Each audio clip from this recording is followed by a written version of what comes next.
Well, week 4 of our series, and it seemed like the series just went by really fast. Maybe you didn't think so, but we've been studying on this one question, and it's a question that we ask ourselves a lot, isn't it? You may not verbally ask it, but what was I thinking? When you do something dumb or you do something like it didn't work out the way I thought it was going to, what was I thinking?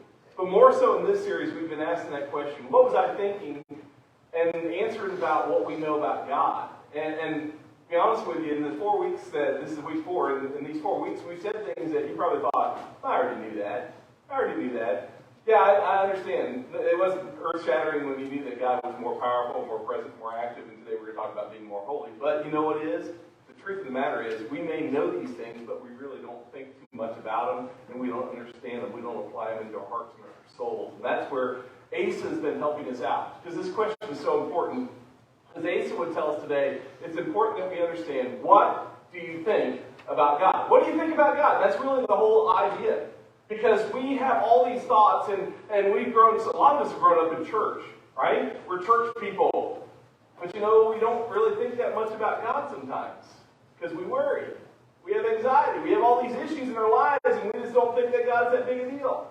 It's funny, isn't it? We trust Him for our eternal salvation, but not sure I can trust Him for my politics, for my problems, for my health, for all the issues of my day-to-day routine. And that's where it tells us what we really think about God. And sometimes when I find myself doubting or trusting myself more than I trust God, the question really is, what was I thinking? And that's what Asa would help us. And today, as we finish out, Asa's got one final lesson to help us with today. And that's that lesson that really is going to help us. And you may sit back today and go like, okay, holiness, is that really practical even to talk about? That bores me. How's that practical? But I tell you today, and I'm going to make this promise, and I don't like to promise because you can overpromise and underdeliver, but I promise you, out of all the messages in this series, today is the most practical and maybe the most important out of anything we're going to talk about in these 4 weeks. And we've talked about some pretty important things. And it's going to help us today, and hopefully you'll not just take away and go, hey, that sounded good. I don't want it to sound good. I want it to make its way into your heart, and you understand what God's Word is telling us today. And that's what Asa would tell us, because Asa let some of these things slip in his life. And today, let me give you the teaching in just a basic, quick blurb, and then we're going to break it down. So here it is. I'm stuck because nobody's perfect. And we understand that part. But I'm struck because God is more holy. And that's the teaching today that we're going to break down, and then I'm going to give you some practical aspects how we get this. And for those of you like rushing right now to write down, don't worry, I'm going to break it down into shorter phrases so you can get it easier. So here we go. Number 1, Asa would tell us this. I'm stuck because nobody's perfect. And we also back go, yeah, that's easy. I was at the last church I was at, we did a sermon series called No Perfect People Allowed. And it was really something that really made a lot of people, feel good about the title and all that. But I don't think we realize what this really entails. See, that's what Asa would tell us today, because Asa, if you don't remember who he is, he's the great-great-grandson of David, the great king, the guy who defeated Goliath. He's the great-grandson of Solomon. And Asa is the king of Judah years and years and years ago. And Asa's got this issue because when he takes over the throne, he's got to help his country out because they are messed up. See, Judah was stuck believing in a hoax that sometimes we get stuck in. Judah was stuck in believing a hoax, and the hoax was that you could worship the true God. You hear me? You could worship this true living God, and right alongside of it, you could worship a false God. And that's the hope that we get sucked into so often in our lives. And Asa here, he's saying, you know what? Don't try and blend them, because that's what we do sometimes. We make a mistake. We think we can blend these false things. We can blend it. And Judah believed at this point that they could live with a little bit of truth and a little bit of a lie. And that doesn't work out. And that's the problem they have. They believe that you could take the unholy and blend it with the holy, and everything was going to be okay. And that's how we are in our lives today. We try and blend the holy and the unholy. And that led to all kinds of problems. And now Asa comes on the scene, and he's this king, and he's following God right off the bat, and that's a good thing there. It's not a good thing when I drop my books, though. You know that. Bending over these days is not as easy as it used to be. It really is. And you know what? Satan, the Bible tells us Satan's our great enemy. Satan is the opposer, and he's pranking us. I don't know if you've ever pranked anybody to make them sort of believe in something that's not true, but Satan's trying to do that, and he's been doing that for years and years and years. And Satan, that great enemy of ours, you know what he's trying to tell us? That there is no God. There is no God. I worry for some of you young people going off to school. Some of you are going to go off to colleges, and you're going to get trained by teachers, by professors who don't believe in God. And they're going to propagate this lie. And if you're not careful, young people, what you're going to do is you're going to do what Judah did. You're going to say, okay, I got this truth that there is a God, and I believe in that, but I'm also going to park it over here because my professor said, my teacher said, that there is no God. So I'm going to try and live with both of them. And we're going to mix the holy with the unholy. We're going to mix a lie with the truth. And that doesn't work. It really doesn't. And Satan says, hey, you know what? There is no God. And if there was a God, he's a distant God. He's a powerless God. He's weak. He's harsh. He's uncaring. And that's simply not true because we know this to be true. Our God is more powerful, more present, more active. Today we're going to look at the fact that he's more holy than we think. He is. He's more holy than we think. And here's the deal, that when you treat God who's holy, when you treat God who's holy as unholy, you're literally pushing God out of your life. Did you hear me? When you treat God who is holy as if he is unholy, and that's what Asa is trying to warn us about today, when you do that, you're pushing God out of your life. And then what does that mean? For some of us, we think it doesn't mean anything, but here's what it really means. It means that you're forfeiting the power, the protection, the provision, the favor, the covering of God on your life. When you treat God as unholy, you push him out of your life. And you find yourself asking that question that we're asking. What in the world was that thinking? And that's what happens here to the nation of Judah. And that's what Asa is trying to warn us about in this final, most important week of all. See, while we think that, the reason we think that is because we understand that last sentence that nobody's perfect. And while we understand this fact, and we look around the room, and there's husbands nudging their wives, and wives nudging their husband, and kids looking at mom and dad are looking at the kids going, yeah, nobody's perfect. I know that in our family. The truth of the matter is, there is somebody who's perfect. God's perfect. God is holy. And Asa says, hey, you know what? I'm stuck because I'm not perfect. You're not perfect. We're not perfect. We have a problem, but God is. God is holy, and we're stuck in our sin. And we have to deal with this because we have a holy God, and that's what Asa is trying to get across to us. And so if you have your Bibles, we're in 2 Chronicles chapter 14 to start off with. And in verse 3 is where we pick up. This is the beginning. Asa's just taken over, and he's taken over a country that's in bad shape. But he's decided he's going to follow God with all his heart. So in verse 3 it says this. He, that is Asa, he did some important things here. Look what he says. It says he removed the foreign altars and the high places.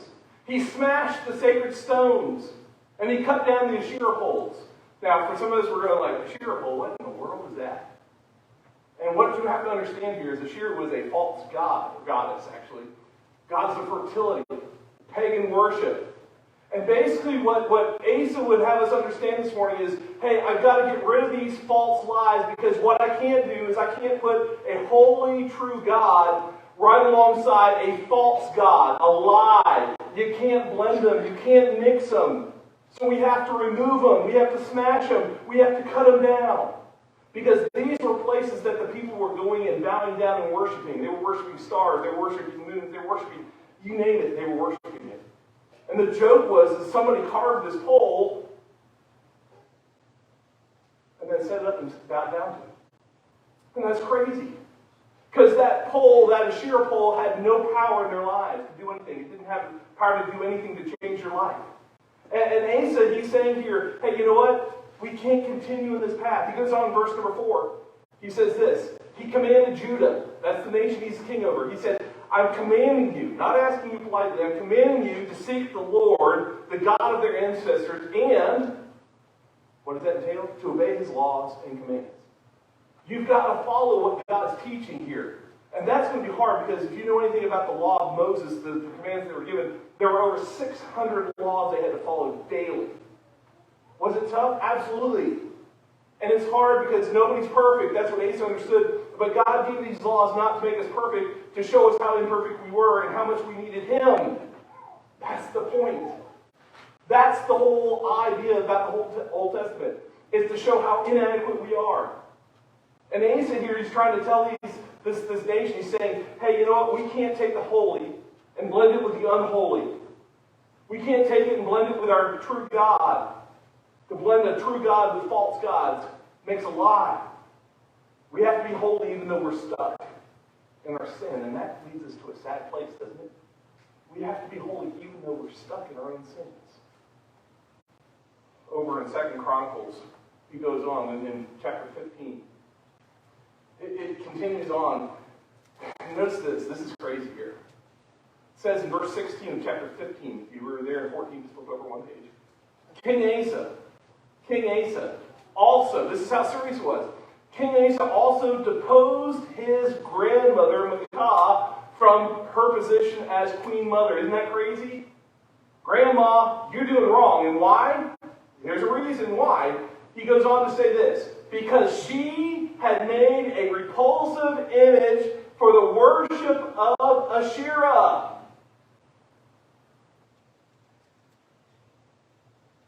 The very thing that he said, hey, we got to remove these things. We got to smash them. We got to destroy them, get rid of them. A whole chapter later, he's having to go back to Grandma. Grandmas aren't supposed to be that way, are they? Nope. And she wasn't just anybody's grandma. She's the queen's mother. She's got some power. And he says, you know what? I can't leave you in here because you know what you're doing? This is what she wanted to do. She wanted to blend the worship of God, put it right alongside with the worship of Asherah, worship of Baal, worship of all these other false gods. It goes on in verse 16. It says this. Had Asa, what did he do? He didn't just depose her. He cut it down, he broke it up, and he burned it into Kidron Valley. You think he's serious about this? He cut it down, he broke it up, and he burned it. There's not going to be anything left. Grandma, we ain't worshiping this one anymore. It's not right.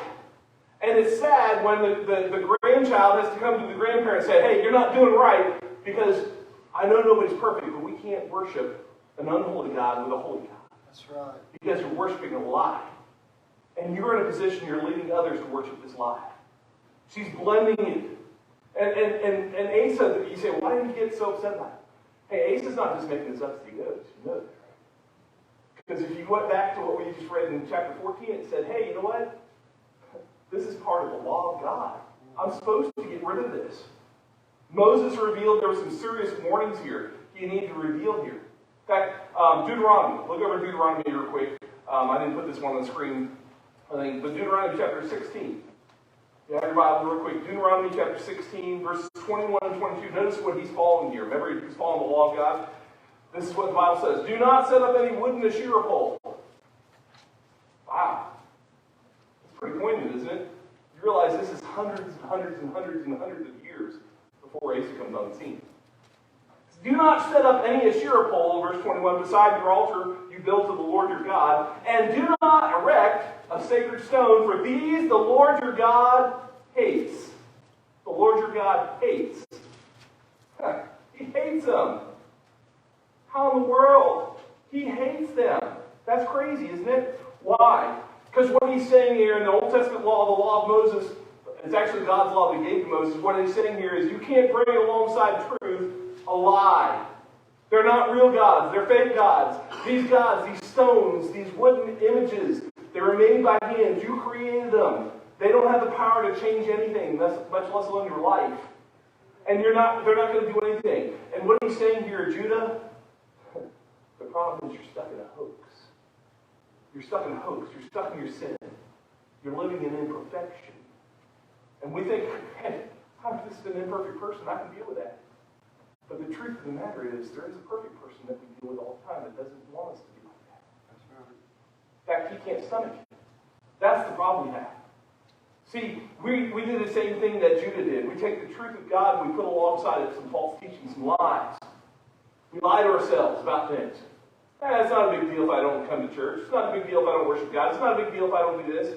I didn't feel like it. It's not a big deal. It's not a big deal if I don't read my Bible. It's not a big deal if I don't pray. It's not a big deal if I don't witness. It's not a big deal if I don't serve. Is it? You can't put the lies of the world alongside the truth of God. You can't blend them. It doesn't work like that. See, taking the holy and blending it with the unholy in our lives and saying that works, you know what that does? That just proves that we're stuck in our sin. And that's the hoax that Judah was in. That's the hoax that we're in so often. That we get stuck in our sin and say, you know what? I'm just going to blend a little bit of God with a little bit of me. Those two things don't blend. They don't. The second half of our phrase is this. I'm struck because God is more holy than I think. God is more holy than I think, and that's so important because we sit back and say, well, nobody's perfect, but God is. And this is why we're struck, because God is more holy than I think. If you have your Bibles over to Leviticus in chapter number 20, back to the Old Testament again. This is in the law, once again, Leviticus is one of those, I know, I don't want to read this because it's going to put me to sleep, but it's so important here because he says this. Law of Moses, once again, consecrate yourselves and be, what? Holy. What? Holy. Say it loud. Holy. He says, consecrate yourselves and be holy. And here's the reason. You have to be holy because I am the Lord your God. Has nothing to do with you. Has everything to do with God. And we make it about ourselves so often. We are struck because God is more holy than we think, because nobody is perfect, and yet we make that excuse all the time. Well, nobody's perfect, so if I sin, it's okay. It's not okay. Because you are involved in a relationship with a holy God, and you know what he demands? Holiness. Perfection, holiness. What? That's crazy. No, that's the truth. Verse 8, he says, keep my decrees and follow them. I am the Lord. Here's the best part. Who makes you holy. See, when I said that statement that he expects you to be perfect, he expects you to be holy, you sat back and said, oh, I can't. There's no possibility. And you know what? That's that whole excuse. That's that whole lie that we're stirring in with our holy God. Well, I can't do it. I'm just a bad person. I can't help it. And you know what the Bible tells us? You can with the help of God. He didn't lie, does he? Does God lie? No. Does God lie? No. I think there's a lot of people aren't sure today. He doesn't lie, in case you didn't know that. And you know what? Here in Leviticus chapter 20, verse 8, he says, when you consecrate yourselves, you keep my decrees, and you follow them, because I'm the Lord, I'm that God who's almighty, and I am holy, he says, I'll make you holy. Amen. Yeah. That should excite us. But we sit back and we buy into the lie that Satan told Eve. Yeah, you can eat of that tree. It's going to make you just like God. You'd be on equal terms with him. No, you won't. No, you won't. The only power to be equal with God is when you submit yourself to God and let him live in you. And then he doesn't see you as you, he sees you as Jesus. That's right. That's the truth. I know that sounded like a lot of double talk here, but that's the truth. Holiness is something that God demands because he has to, because he's holy. He's holy. And that's the great truth about it. And we're struck with God's holiness. And we don't like it. And that was the problem back in Asa's time. That's the problem with the nation of Judah. And that's still the problem today. You know why people don't like God? Because he's holy. It makes me uncomfortable. Because I'm not. Because nobody is perfect. But God is. And when I try my best, and I try my best like Cain did, tried my best, but God, you didn't accept my sacrifice, so I'm mad. You wonder why the world's mad at God? That's exactly the same thing that God wondered about Cain. Remember the story of Cain and Abel? Two brothers who came to sacrifice before God. They wanted to be accepted by God. And Cain brought his fruit that he had grown. And he said, God, look at this apple. This is a county fair winning apple here. I don't even know if they have county fair winning apples. He grew pumpkins the size of cars. This guy was doing it watermelons, man. He grew watermelons and you name it, whatever you like. Tomatoes, there you go. He grew some nice tomatoes. Big ones, they were juicy. They were so good. He came to God and said, how much did I got for you? Look what I made for you. God says, you're not holy enough to make it good for me. And Cain said, what? What? Cain comes to God and says, it's all what I did. It's all about me. It's all about me. Look what I did for you, God. I'm worshiping. Look at the songs I sang. Look at how I dressed up for you. Look at how I gave for you. Look at the things I did for you, God. God says, no, you didn't. I'm the Lord your God. I'm the only one that makes people holy. Amen. That's so powerful to us. And we tend to go, hey, you know what, God? I don't want to do that. And see, God's people, the nation of Judah, you know, he was trying to get them to understand, hey, I've set you apart from all the other nations. I don't want you to be like the Canaanites. I don't want you to be like the Hittites. I don't want you to be like any of these other ites boys. I want you to be holy, set apart from my purpose. But you keep mixing the unholy with the holy. You keep taking false gods, Baal, Asherah, all these different gods, and mixing them in with the worship of me. You're living a lie. It's the same problem we have. God expects us to be holy, and we sit back and go, wait a minute, God, expectations are a little too high for me, don't you know? Nobody's perfect. And that's where we want to live, but we don't like that second statement where God strikes us because we're expected to be holy because he's holy. And that's the truth. That's the hardest part.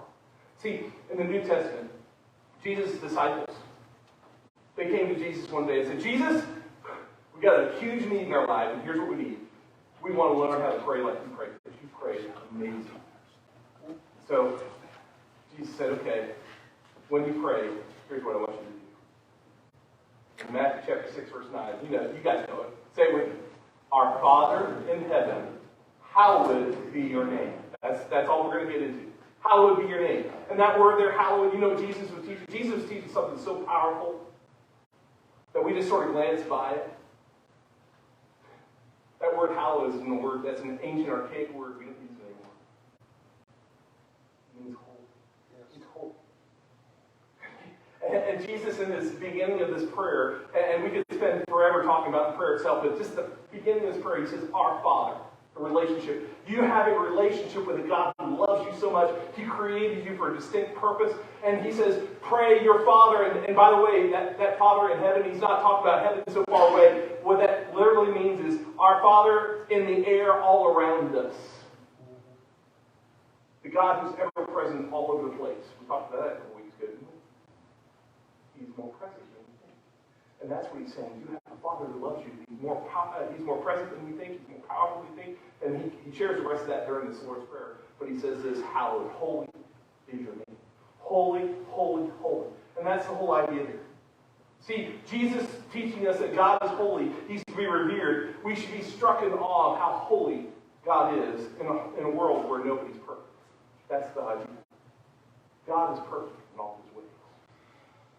Theologian R.C. Sproul said this, and I put this quote somewhere in there, but he said this: there's only one attribute of God, one characteristic communicated in the third degree, proclaimed by the angels, and this is it. He says, created uniquely to carry this out. Not just holy. Not just holy, holy. Holy, holy, holy is the Lord God Almighty. See, it's holy, holy, holy because it's a dimension of God that consumes his very essence. You see, the Bible doesn't say grace, grace, grace. The Bible doesn't say love, love, love. The Bible doesn't say sovereign, sovereign, sovereign. It doesn't say any of those other words. There's only one word the Bible uses to describe God in the third degree, and that is holy, holy, holy. And we don't like it because, well, nobody's perfect. So we'd rather just hang out with the non-perfect. And that's the problem. Back in 2 Chronicles chapter 15. What do? I love this. 2 Chronicles chapter 15, verse number 10. They gathered together at Jerusalem for worship. And in 2 Chronicles chapter 15, verse number 10, it says that they assembled in Jerusalem. And I'm going to skip down to verse 11. And I'm going to highlight a few thoughts here. Now, remember, they fought this big battle back in week 1.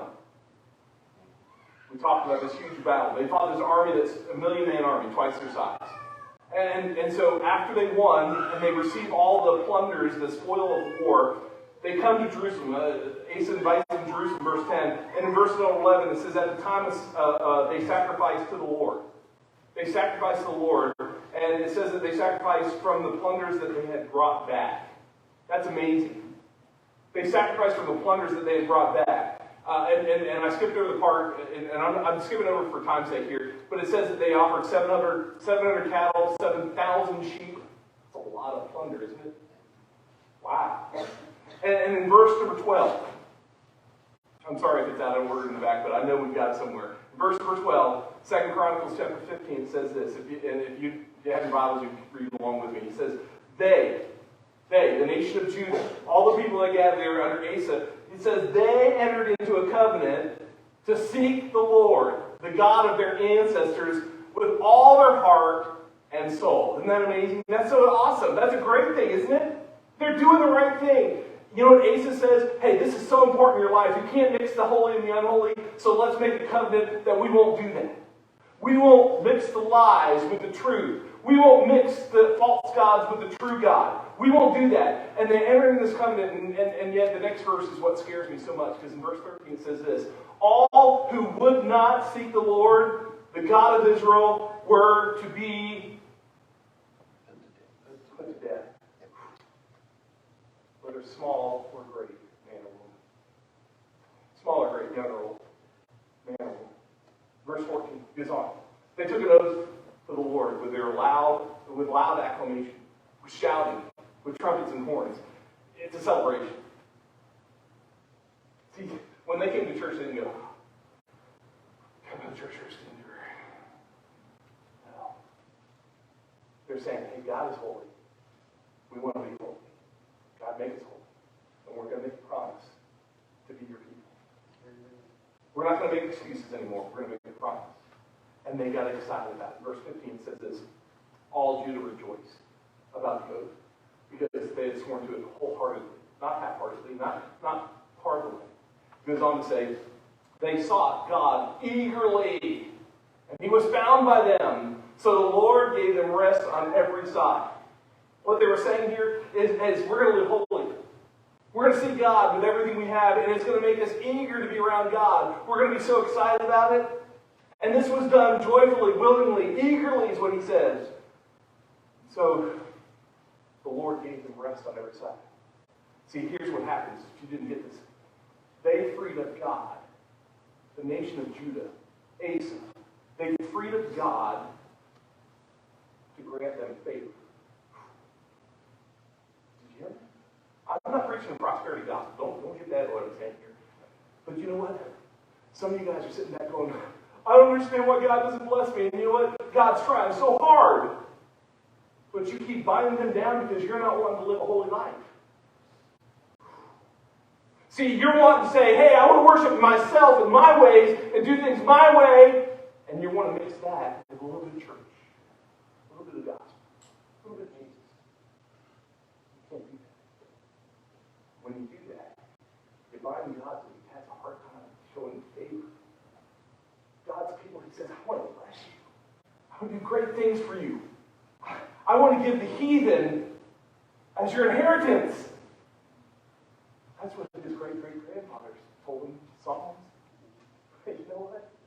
When we don't live that holy life, when we act like, hey, nobody's perfect, so I don't have to be, we're not struck by God who's more holy than we think. It gets tough there. And as I read through this, and I don't know if it jumped out at you, and I made reference to it already, but the hardest verse, I think, in this whole passage. In fact, I was reading through so many commentaries, and almost every commentary I read through, you know what they did? They skipped over this one verse, didn't even comment about it at all. Verse 13. Because that right away is a verse that's tough, isn't it? Because basically what that verse says, and we read it already, all who would not seek the Lord, the God of Israel, were to be put to death. We're like, whoa, wait a minute, I don't know if I'm okay with that. See, I like God when he's a God of love. I like God when he's a God of gifts. I like God when he makes me feel good about myself, when he answers my prayers, when he does all these things for me. But I don't know if I can make a covenant with a God who would kill somebody who didn't agree with me. There are people out there that struggle with that. Maybe you struggle with that. Hey, it doesn't sometimes make sense. You read through the Old Testament and you see things where God's like, hey, kill everybody. Put them all to death. And we're sitting back, we're offended because that doesn't sit in with our culture right. And I want to help you with this today because I want to give you some perspective because that's the problem we have. It's perspective. If we have the right perspective, we'll understand what's really happening here. Because this perspective is so important. In fact, this is what I would say. Why did Asa draw such a hard line? Because Asa knew what was on the line. Asa drew such a hard line here because he knew what was on the line here. And we sit back, and this is the problem we have. We don't think the holiness of God is that big of a deal. It's more important than anything we've talked about so far.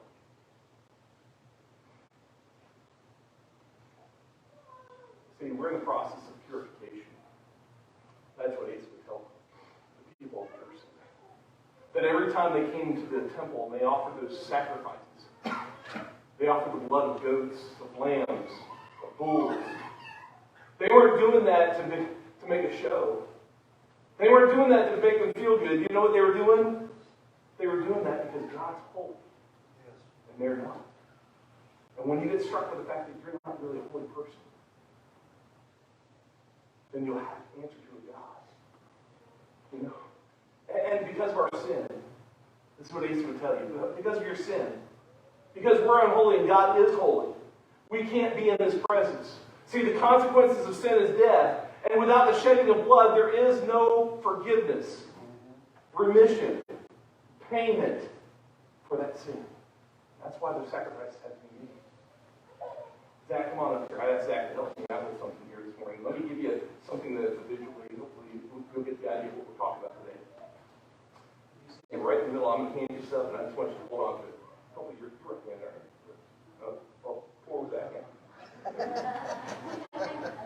Now, hang in here because I want to. You'll get this in a minute. What he's holding on to, hopefully you know what that is. But this is, you say, it was a pitcher. No, it's not just a pitcher.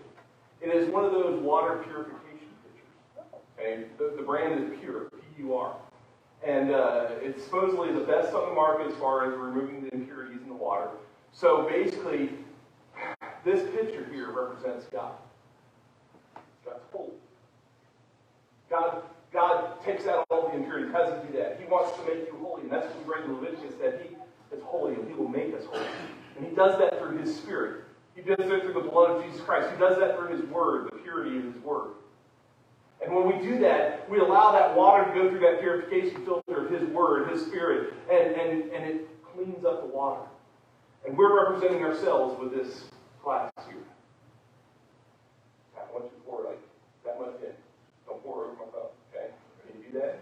Okay, watch me, make sure it doesn't make a mess. Now, Asa would tell us here. He would say, you know what? When we take this purity and we put it in our lives, you know what we end up with? We end up with some good, clean water. Some good, clean drinking water. It'll help a lot of stuff in your life. Water is the essence of who we are physically. Without water, you cannot survive. You get too dehydrated, and you know what? A dehydrated person has the same aspects of a drunkard. Can't control himself, can't think right, can't do anything right.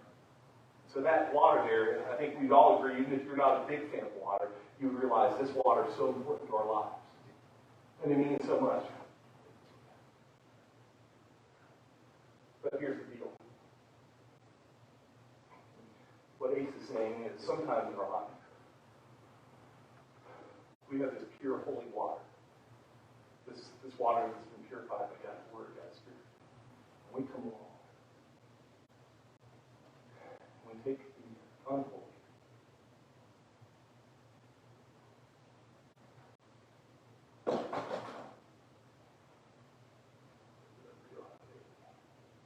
One second, you know what?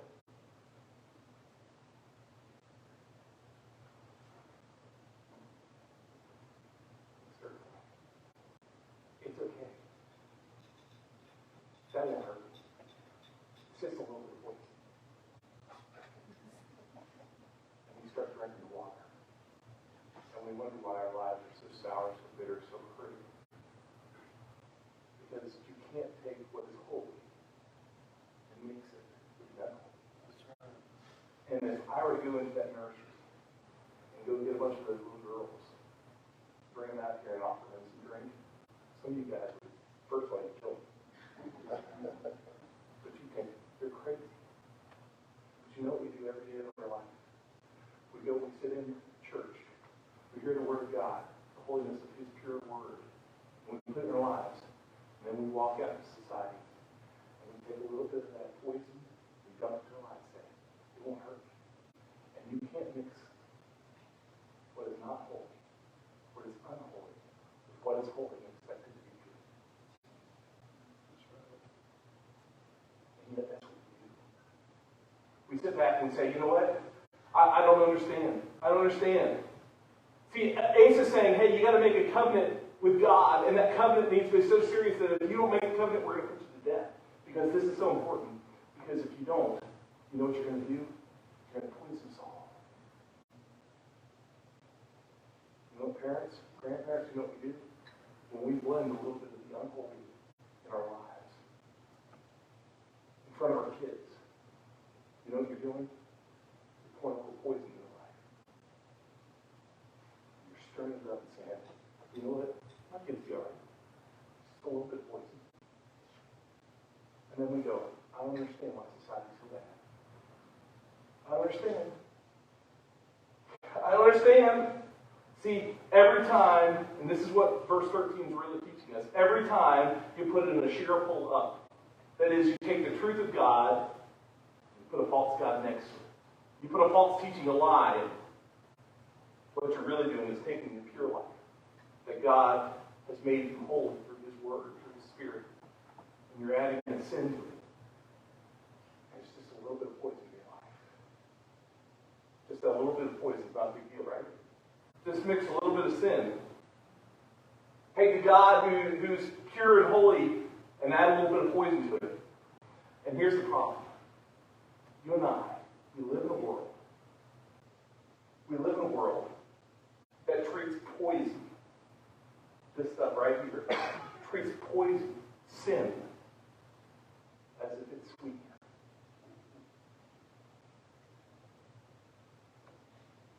And we think it's okay. Let me give you God's perspective on this. You know what God says poison is? Poison. God doesn't call sin sweet. He calls it poison. He says things like, sin leads to death. That's true. Thank you, Zach. I appreciate that. I hope you see the vivid picture today. Asa, he says, dude, I need to covenant with God. Because God wants to make you pure. He wants to make you holy. He cleanses you. And here's the thing. You know what Asa learned from his great-grandfather Solomon? He learned this, that you have to figure out. You have to figure out the life that God has invited you to. You have to figure that out. And we as people of God, we forget that so often. And we're so worried about the fun of this world. We're so worried about the frills and things like that. But you know what? God has called us to so much better. In fact, Solomon said it this way over in Proverbs chapter 3. Verse number 7, he said this. Solomon said, don't be wise in your own eyes. Why? Because when you're wise in your own eyes, you know what you do? Use poison for sweetener. He says, don't be wise in your own eyes. Don't do it. Fear the Lord and shun evil. And that's a weird word too, but he's saying, don't just, hey, take some active steps in your life. He goes on, verse number 8, he says this. He says, the benefits of this will bring health to your body and nourishment to your bones. Wow. Favor. The favor of God. That's what he's doing. See, don't start telling God, you know what poison is and what it isn't. Don't do that. Let God define it. That's where God comes in and says, hey, no, be holy because I'm holy and I know what holy is and I know what poison is. Don't trust it. Don't play with sin. In fact, he says, shun it. Why would you add a little poison to your life? Why would you add a little poison to your family? Why would you do that? That's what he's saying. It doesn't make sense. Peter says this over in 1 Peter, chapter number 1, verse 13. Peter's talking about this life that God's called us to. And he says, therefore, with minds that are alert and fully sober. It's almost the contrast of those who are drunk, right? He says, with minds that are alert and fully sober, set your hope on the grace. And what is this grace he's talking about? He says, the grace to be brought to you when Jesus Christ is revealed his coming, second coming. That grace, that the grace is the salvation that He's given to us. In verse 14, He says this, as obedient children, do not conform to the evil desires you had when you lived in ignorance. He's saying, don't use the poison as a sweetener in your life. Don't do it. Don't put it in your life. Verse 15, He says, but just as He who has called you is holy, because God is the only one who is holy, He says this, be holy on Sundays, right? Be holy when you come to church. Be holy when the preacher's around, right? Hi, the preacher's here. No. That's not what He says at all. He says, be holy. And all you do. Say it with me. All you do. Be holy. That wasn't a request. That's do it.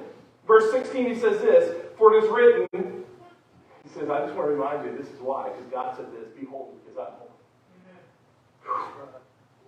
Stop that and poison. That's what He's saying. So what do we do? Back to 2 Chronicles 15, verse number 8. He did two things, and these are the practical things. Two things Asa did to help His people. It says in verse number 8, it says, and I know I cut out some of this just for time's sake, but He says, number one, He removed the detestable idols from the holy. From the holy. Everywhere. And then He goes on, and He says, He repaired the altar of the Lord that was in the portico of the Lord's temple. And so we got two things we need to do. Number one, He removed the unholy things. He removed the unholy things. So let me ask you this. This is so easy. What is it in your life you need to remove? We're getting ready to celebrate the Lord's Supper. Paul, as he writes in the book of Corinthians, he warns us not to participate in this. If you've got a little poison in your life. If you've been using poisons and haven't repented of that, he says what you need to do is remove the unholy things in your life. Don't act like it's not a big deal. Because you have a holy God. And a holy God doesn't put up with unholy things. You can't. You can't. So what do you need to remove? What do you need to remove? Is it poisonous thinking? Poisonous thinking? Yeah, there's parents, you know, poisonous, let me give you a poisonous example. An example of poisonous thinking. Parents, well, you know, my parents made me go to church. I'm not going to force that on my kids. That's stupid, isn't it? That's stupid. Do you make your kids go to bed? I don't make my kids go to bed. They can stay up all night if they want to. I'm not going to make them learn. I'm not going to make them eat their vegetables. Are you kidding me? We do those kind of things, and that's I'm not going to make them brush their teeth. I don't care if they have 2 teeth by the time they're 10. They're all rotting their head. I don't care. You better care. That's poisonous thinking. What kind of poisonous thinking are you surrounding yourself with? Remove the unholy things is what Asa would tell us. Hey, you know what? Be holy because God's holy, and we do that by, number one, removing the unholy things. He says, you know what? I got to tear out these false idols. Got to get rid of them. What false beliefs do you have? Maybe you got poisonous things. Maybe you got poisonous morals. But here's the truth. What are you putting in the water? Adults, listen. What are you putting in the water?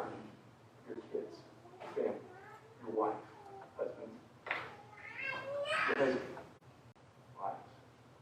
What poisonous things, what poisonous morals are you putting in your water that you think is not a big deal?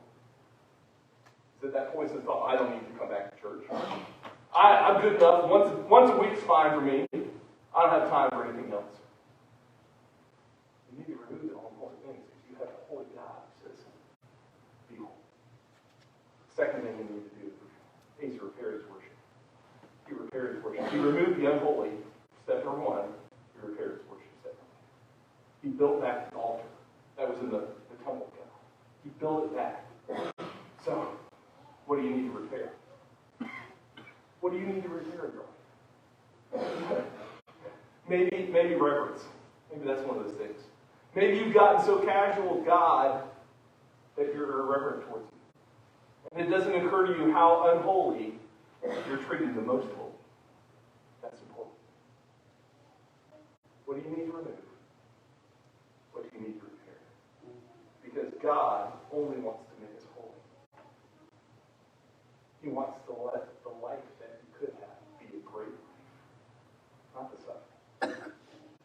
We need to stop using that sin as a sweetener to our life. It's just poison. Get the right perspective on it. Be serious enough that we would be just like Asa and say, you know what? It's a life or death thing. It really is. This is a life or death thing. You know why churches are dying? Because we don't talk about this enough. God is holy. We're committed to be holy. Not only your own power, because you don't have the power to do it. Because nobody is perfect.